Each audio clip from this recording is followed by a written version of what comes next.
Okay, so now that you know a little bit about what covalent bonds are, now we need to know how to name covalent compounds. Remember, covalent compounds are also called molecules. Uh, molecule is a compound that is put together with covalent bonds. So, if we want to determine a name of a covalent compound when we know the chemical formula, very easy. Name the first element with a prefix to indicate how many. Okay, and I'll give you the prefixes here in a second. So you don't use mono for the first element. And again, we'll talk about the prefixes, but for now, just look at the steps here. So you name the first element with a prefix to indicate how many. Name the second element with a prefix to indicate how many, and add the IDE ending. So the IDE ending, just like the ones for ionic compounds, but this time you do put the number, you indicate the number in the name.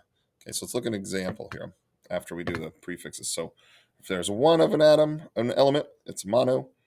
Two is di, three tri, tetra, penta, hexa, hepta, octa, nona, and deca.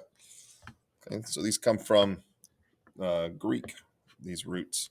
Okay, so let's check out an example. So if we've got a compound with 2 phosphorus, 5 oxygen, so we just name the first one.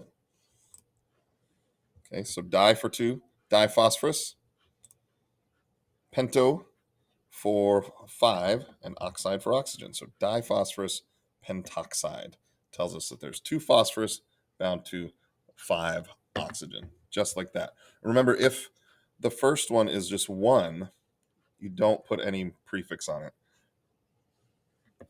Okay. All right. So go ahead and try these out. And then the next video will give you the answers.